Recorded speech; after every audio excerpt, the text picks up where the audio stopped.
Hey guys, it's April and welcome back to my channel. If you're new here, I am a first semester nursing student in an ADN program. However, today we will not be talking about anything nursing school related. If you don't know, September is Suicide Awareness Month, and I thought it would be a good time to kind of share my story and just what I've been through with my depression and anxiety and PTSD. So if that's something you're interested in, please just keep on watching.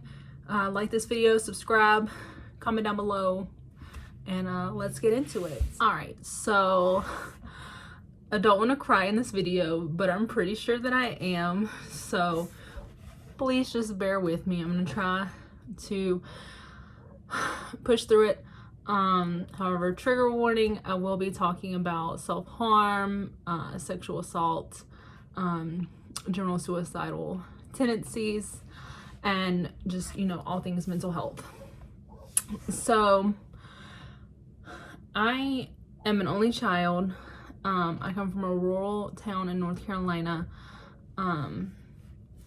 and didn't grow up having a lot of money. My mom and dad got married right after mom turned 18, and she had me like a year and a half later. And they weren't trying to have a baby. And I grew up watching my mom and dad's relationship be very toxic. Both of my parents, I believe, are good people, and they did everything they could for me. However, the environment that I was put in at such an early age really messed with my mental health. My parents would argue a lot, physical fights, and I would either listen to it or I would see it. My bedroom was right behind our living room, and I could always hear it at night. So there was a lot of times where I would hide in my closet. And also at a really young age, I want to say around like 4, someone in my family had some sexual misconduct with me, and I never, to this day, have never told anyone in my family about it. I have talked to like a youth pastor about it and my therapist, and like my partners that I've been with, like my wife knows about it.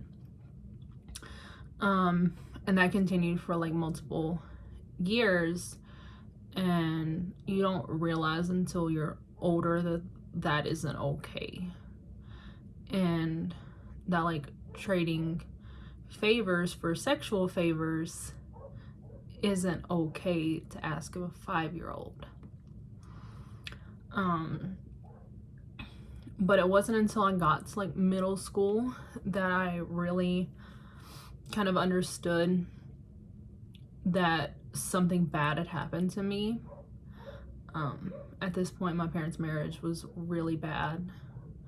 My mom had already moved out a couple of times and came back. And,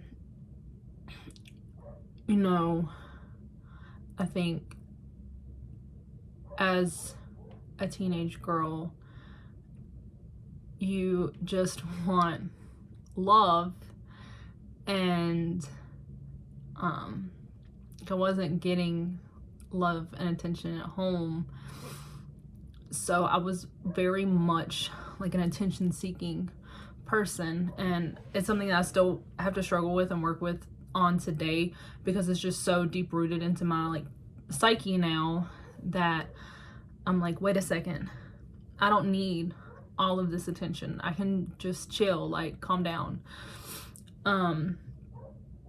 But in middle school, I did start self-harming, just because I feel like cut myself off from so many emotions that I just needed to feel something, to be in control of something. And cutting was something that I could control, and you know, I could feel like I'm real, I'm here.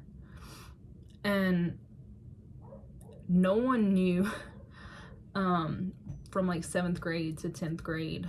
In 10th grade, I finally talked to a teacher, and then I ended up talking to my school counselor about it. And it took like another year to tell my mom. And like, it was a hard conversation for me to like tell her these things, because I felt like I was disappointing my family by not being this perfectly happy person. And then I kind of tried to like show the world like, oh yeah, everything is fine. I just, you know, hate myself, hate my life, and wish I would die, but it's okay. But I think in high school, like, my mental health pretty much stayed the same. In high school, I made probably one of the biggest mistakes of my life.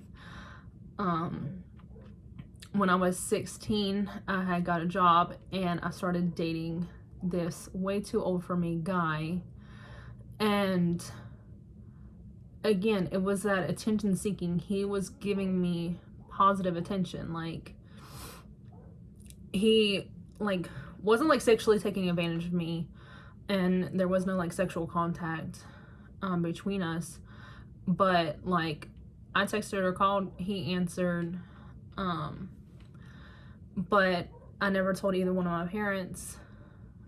And after like 2 months, I was like, dude, I can't do this. Like, I can't lie to my parents like this anymore. So it's over. And then he went and told my mom, and that created a problem in our relationship. And I think like eventually she got over it, because after him I dated a much nicer guy.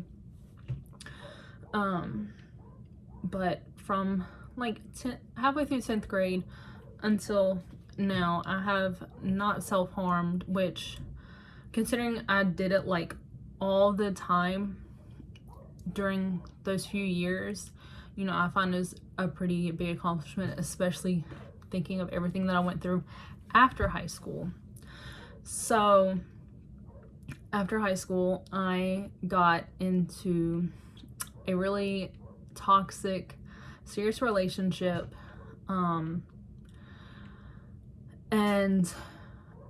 I can remember I had like moved in with him at like 18, and at first everything was so great, and he was so nice, and like, I had already known him for about 2 years, so we had been friends. And before like we started dating, he had been there for me through a lot of crap with my parents. Like, they would have a fight and I would leave, and I would just go sit at his house and play video games with him. Just, it was like an escape. But like, very soon into our relationship, it was fights and yelling and arguing, and I'm not like someone who yells. I'm not someone who wants to argue. But I'm pretty sure like we got into a fight one day, and he like didn't speak to me for like a week. Like, we're living together, sleeping in the same bed, and he's not speaking to me. And I can very strongly remember like laying in bed beside him and just wanting to take a bottle of pills and die. And like, the only thing that really stopped me was the fact that he's gonna have to call my parents and tell them. And I didn't want that. I didn't want my parents' dad to find out from someone else that I was dead. And I feel like in a way I was wanting to punish him for not treating me the way he should have. And just not being the person I expected him to be. So about a year into our relationship, we broke up for the first time. Please note that I said first time, because there's going to be many more. And I moved back in with my parents, and I was working 2 jobs and going to school. And if you see my educational history video, then you know that I failed that semester, because my grandpa died also that semester, and then my grandma a few months later. And these were like the people that basically raised me. My parents worked 9-to-5 jobs. My grandma was the one that took me to school and picked me up, made my breakfast, and made sure I had my lunch, and would sit there and do homework with me. And I just wish that she was here now, and to see how far I've come. Because whenever she passed away, I had dropped out of school and was just working at Taco Bell. And, you know, now I'm actually making something of myself like she wanted. And both my grandparents just pushed me so hard in school and just saw all the potential in me and really wanted me to achieve it. So the next few years, my like depression and anxiety pretty much like stayed the same. Like, it was a constant feeling like I wasn't good enough, like that I wasn't pretty enough, wasn't smart enough, and no one was ever gonna really love me, because what was there to love? I was a hot mess. And like, I would go weeks without brushing my hair. I remember I had gotten like a huge knot, like matted up knot in the back. And I was like, I don't know how to get this out of my hair. And I thought I was gonna have to like chop it all off. I mean, if you've suffered with depression, you know how hard it can be just to take care of yourself, like to shower, to brush your teeth, to eat and eat right, and all of those things that most normal people don't think about. Like, I laid in bed on most of my days off and just laid there. I did not care at all about myself. And me and the ex got back together, and like everything would be fine for like a month, and then it would all turn to shit again. Like, I thought that he had broke my arm at one point because he had twisted it. Like broken furniture because he's like throwing stuff at me. And everyone that knew me the whole time we were together, because they would see how we interacted, would be just like, why are you with him? Like, you know he's no good for you, and you're much better than he deserves, so why? And, you know, I wanted that love. You know, I just needed something from someone, and I knew that I could get it from him. So, you know, I stayed. And I wasn't perfect either. Like I said, I would fight back and I would yell. And I don't consider myself someone with anger control issues, because like Caitlin and I have been married for a year and like never once raised our voices at each other. So, you know, I think we just brought out the worst in each other. And so finally, like 3 years ago, we broke up for the final time. 2 or 3 years ago, I can't remember. I had to call the cops on him because he had like a knife to my throat and saying that if I left that he would kill me, and that if he can't have me then nobody can, and was like threatening to also kill himself, drive his car off a bridge. he had like one of those like aluminum brooms in our house at the time, and like he like took it and twisted it against his neck and was like saying like, I'm gonna kill myself, like beating his head against our floor. And I called the cops because I didn't feel safe in my own home anymore, and he wasn't gonna let me leave, and I just wanted to go to my mom. So, you know, I called the cops. They came. Like, there wasn't like charges or anything because like he hadn't like put any hands on me, and I wasn't gonna tell them like, hey, he had a knife to my throat and said he's gonna kill me. I knew that he needed mental help just as much as I did. So we ended up breaking up, and I don't know if anyone else feels like this whenever they break up, but it's like this immense loneliness, and I was so broken on the inside that I was just looking for anything to fill that void. So I was, you know, I'm going out with guys, you know, trying to have a good time, and I've been talking to this guy for a couple weeks, and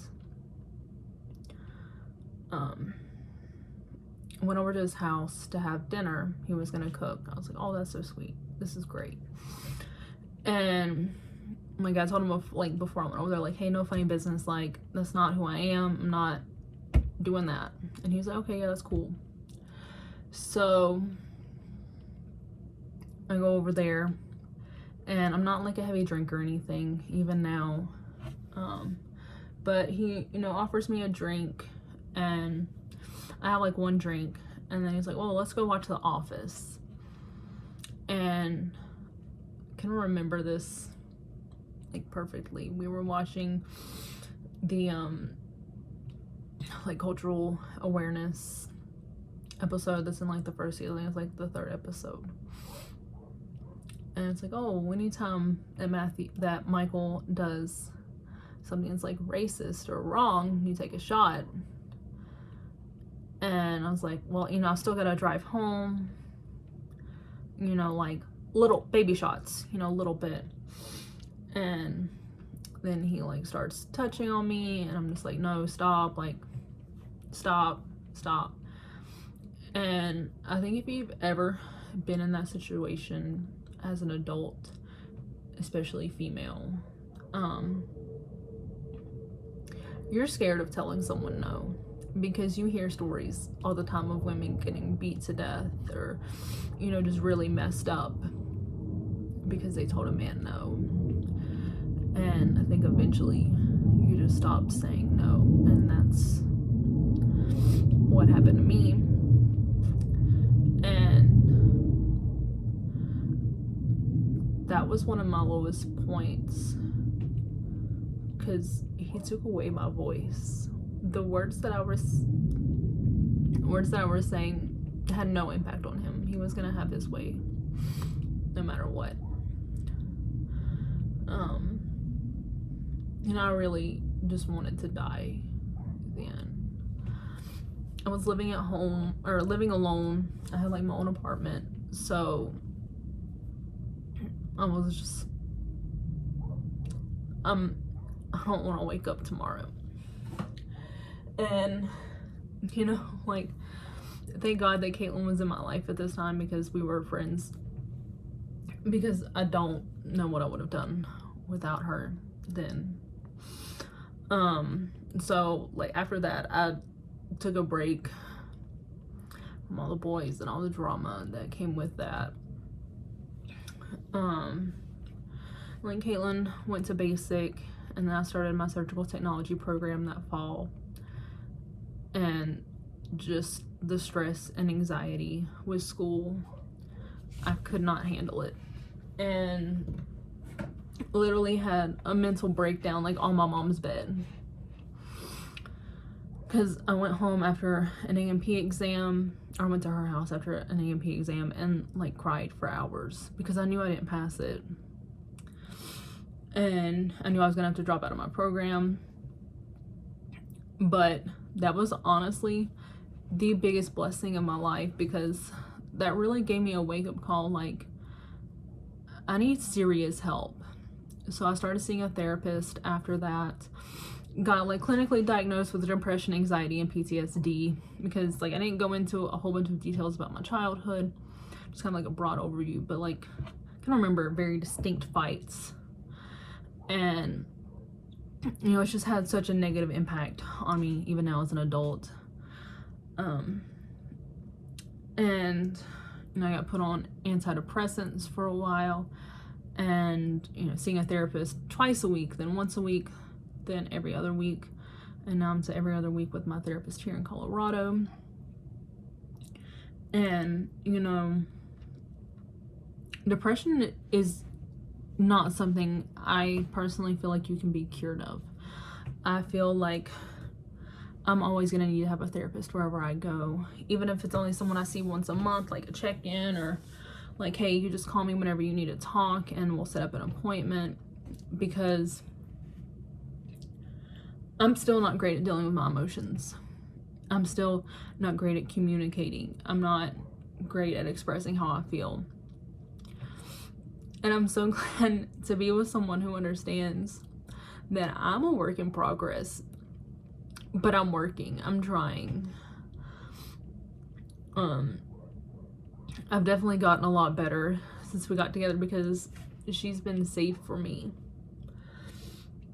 And I just tell her all the time how lucky I am to have her, because seriously, I don't think I would be alive without her, because she was there for me for so much and like expected nothing in return. And she didn't have the bullshit drama going on that I did. And you know, she's a much more mentally stable person, where I feel sometimes like I'm just teetering, like something could just pull me over the edge, which is why I continue to see a therapist. But I can say that I'm so much happier now. You know, I have a really beautiful life. I'm in nursing school finally, and you know, I'm doing pretty well so far. And you know, it's hard. There are days where it would be so much easier to just give up, but there is so much beauty in this life, and you just have to find it. And you know, a lot of people say that you can't like leave your happiness in your partner, but without Caitlin, I don't think I would have found the happiness within myself and found ways to be happy with who I am and just like how I am, and you know, that I'm not crazy, and that I'm a good person and I deserve to be happy. And I think that was one of the worst, like the hardest things for me to realize, like, I am a good person. I deserve to be happy. I don't deserve to be treated this way, and I'm not going to accept that anymore, because I definitely have become a doormat in my life. So I just want to finish this off with saying thanks for listening. If any of you guys are struggling with depression, anxiety, stress, especially if you're in nursing school, please feel free to reach out to me. My Instagram is down below. You're welcome to DM me, leave a comment, like, hey, message me, and I will be 100% willing to talk to you and like be there for you, because I read this thing, it's like you would rather answer someone's phone call at 2 a.m. and save their life than them not call and kill themselves. Also, I'll leave the suicide hotline number below if you're wanting to speak to someone else. Just please reach out, please check in on your friends, and make yourself and your happiness a priority in your life. Have a good week, guys, and I will see you guys in my next video. Thanks.